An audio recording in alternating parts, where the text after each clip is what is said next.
A woman should nurture wisdom in her choices, for wisdom is the light that keeps her path clear in times of uncertainty. When she learns to weigh her decisions carefully, considering both their immediate and lasting impact, she protects herself from regret and preserves her dignity. Wisdom is not measured by words alone, but by the calm restraint she shows in moments of trial.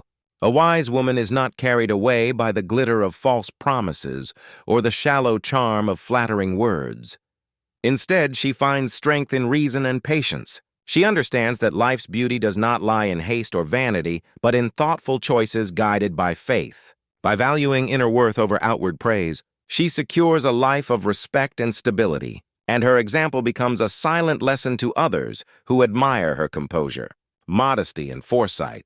She should also cultivate compassion, for compassion is the quality that completes dignity and gives meaning to integrity. A woman who shows kindness to the weak, understanding to the troubled, and forgiveness to those who falter reflects a strength far greater than pride. True compassion does not reduce her value but raises it, for people are drawn to hearts that heal and words that comfort.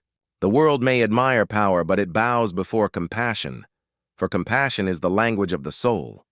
By balancing firmness with gentleness, she becomes both respected and loved, proving that grace lies not in harshness, but in the ability to uplift others. Through compassion, her modesty shines brighter, her integrity deepens, and her parents' goodwill grows stronger, as she becomes a source of blessing in both family and society. A noble woman recognizes that every gift bestowed upon her, intelligence, beauty, patience, and emotion, is a trust from God, not for vanity but for purpose.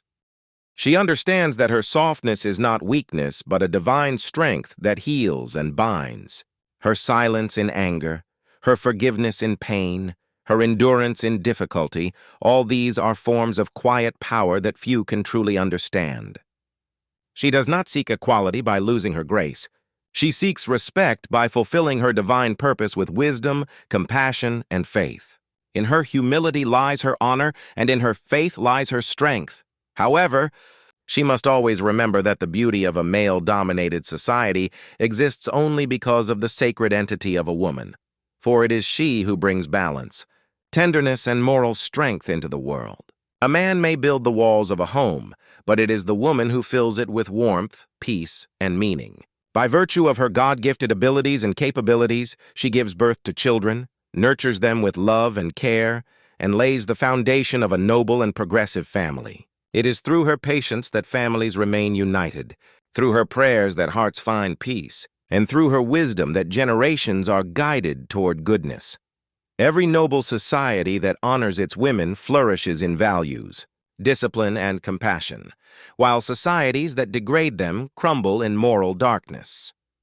The woman's role is not confined to the home alone. She is the architect of virtue, the first teacher of humanity, and the moral heartbeat of civilization. Her strength may be gentle, but her influence is eternal. Through her nurturing hands rise prophets, scholars, and leaders. Her tears cleanse generations. Her prayers open doors of mercy. She is the mirror through which man sees his own humanity. Yet, in this modern age where distractions often blur divine purpose, a woman must protect her soul with the shield of faith. She should not measure her worth through comparison, social approval, or worldly glamour. Her value lies far beyond numbers, likes, or fleeting admiration. The real beauty of a woman shines when her soul reflects sincerity, her words carry kindness, and her actions mirror the teachings of God. For when a woman walks with faith, the world around her becomes brighter. Indeed, a woman's presence is the unseen pillar upon which the moral beauty of civilization stands. Without her tenderness, the heart of society grows hard. Without her faith, the home becomes empty. Without her wisdom, generations lose their compass. Her grace, when rooted in faith, becomes a reflection of divine mercy on earth. She is the first chapter of love, the teacher of patience, and the builder of hope. Truly, the beauty of a male-dominated society is not found in the power of men, but in the presence of women who, with their God-gifted abilities and sacred devotion, give that society its soul.